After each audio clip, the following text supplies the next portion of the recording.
నమస్తే welcome to it's UT devotional నేను మీ నందు ఇవాళ మనతో పాటు స్టూడియోలో బ్రహ్మశ్రీ చైతన్య ఆచార్యులు గురువు గారు ఉన్నారు.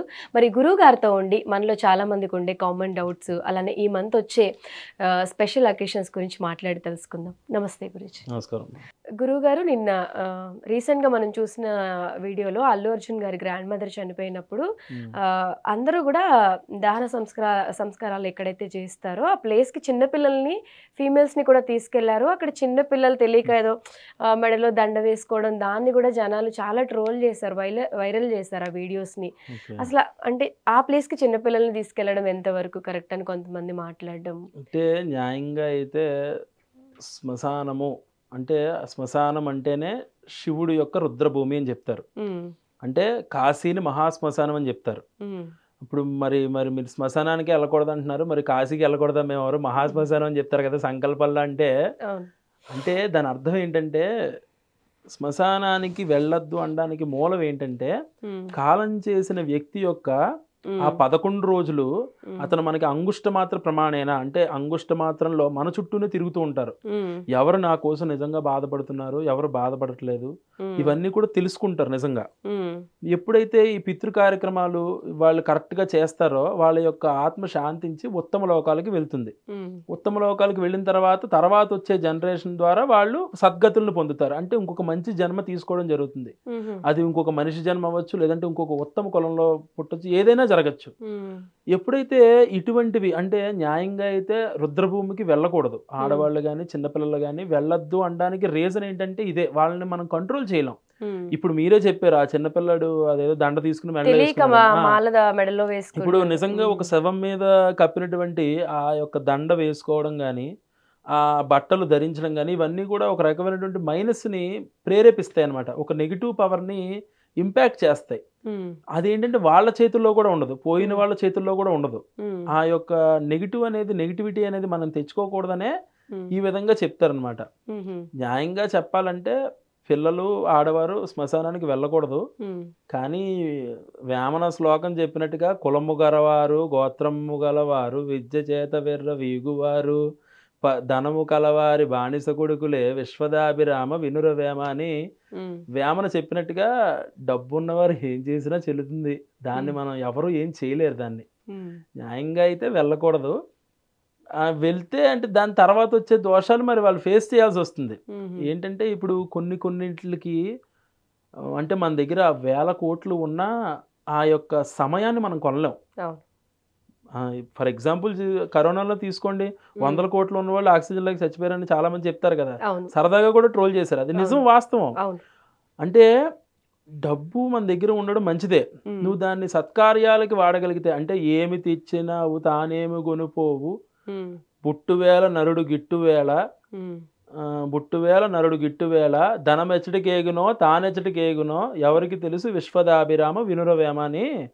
అంటే వచ్చేటప్పుడు తల్లి గర్భము నుండి ధనము తేడవ్వడు వెళ్ళిపోయేడు నాడు వెంటరాదు లక్షాధికారైన లవణమన్నెదగాని విరుపు బంగారం భూమింగబోడు విత్తమార్జన చేసి వెర్రవీగుట గాని కూడబెట్టిన సొమ్ము గుడవబోడు పొందుగా మెరుగైన భూమి లోపల పెట్టి దాచి దాచి దాన ధర్మము లేక తొదకు దొంగలకిత్తురో దొరలకవునో అన్నాడంటే మనం వచ్చేటప్పుడు ఏం తీసుకురాము, పోయేటప్పుడు నిజంగా ఏం పట్టుకెళ్ళాం.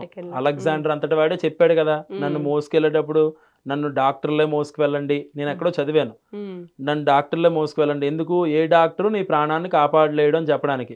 అలాగే నా 2 చేతులు బయట పెట్టండి అన్నాడు. ప్రపంచాన్ని గెలిచిన నేను వెళ్ళేటప్పుడు ఏం పట్టుకెళ్ళట్లేదు చూడండి అన్నాడు.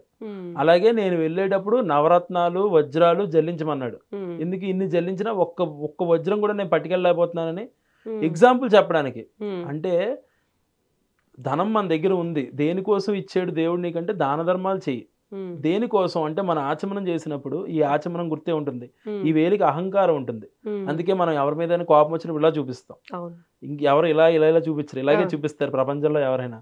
అంటే ఈ అహంకారాన్ని అణిచిపెట్టి, ఇది దైవం సహాయంతో అహంకారాన్ని అణిచిపెట్టి తాను అనుభవిస్తూ, అంటే నీ దగ్గర రూపాయి ఉంటే రూపాయి దాన ధర్మం చేయమని చెప్పలే శాస్త్రం. 30 పావలా నువ్వు తిను, పావలా అయినా దాన ధర్మాలు చేయి. దేనికోసం? ఇది నువ్వు అనిపించే 30 పావలా, ఈ పావలా దాన ధర్మం చేయడం వల్ల నీకు కీర్తి కలుగుతుంది. ఆ కీర్తి ప్రతిష్టలే రేపొద్దున నీకు ఉత్తమమైన లోకాన్ని మోక్షాన్ని పొందుతావు. అంటే ధర్మ అర్థ కామ మోక్షము. ప్రతి వాడికి కూడా ధర్మం అంటే నువ్వు ఏ పని అయితే ఆ పని ధర్మంగా చేయి. నీది ఒక కిరాణా కొట్టు ధర్మంగా నడుపు. నువ్వు ఒక ఉద్యోగం చేస్తున్నావు ధర్మంగా చేయి. ఆ ధర్మం నుంచి వచ్చిన అర్థం అంటే డబ్బులు. ధర్మం నుంచి కరెక్ట్గా నువ్వు డబ్బులు సంపాదించి ఆ డబ్బుల ద్వారా అర్థం ద్వారా వచ్చినటువంటి కామము అంటే కోరిక. అంటే నాకు ఒక కారు కొనుక్కోవాలని కోరిక, ఒక ఇల్లు కొనుక్కోవాలని కోరిక, ఒక పెళ్లి చేసుకోవాలని కోరిక, తిరుపతికి వెళ్ళాలని కోరిక, ఏ కోరికైనా ఓ బంగారం కొనుక్కోవాలి, ఏ కోరికైనా ఈ ధర్మం నుంచి వచ్చినటువంటి అర్థము డబ్బుతో నువ్వు ఆ కోరిక తీర్చుకుంటే నీకు మోక్షం కలుగుతుంది అని శాస్త్రం చెప్పింది. సో ఏంటంటే ఈ ప్రతి వాళ్ళు కూడా వాళ్ళ యొక్క సంపాదనలో కొంచెం దాన ధర్మాలకి చేయడం వల్ల మంచి జరుగుతుంది. అదే విధంగా ఇటువంటివి ఇంట్లో ఇటువంటి అశుభ కార్యాలు ఏమైనా జరిగినప్పుడు అంటే మనం దాన్ని మార్చలేం కాబట్టి ఇటువంటివి జరిగినప్పుడు ఎవరైనా కాలం చేసినప్పుడు మనం రుద్రభూమికి వెళ్లాల్సి వస్తే శ్మశానానికి ఖచ్చితంగా పిల్లల్ని ఆడవాళ్ళని తీసుకువెళ్ళకపోవడమే మంచిది.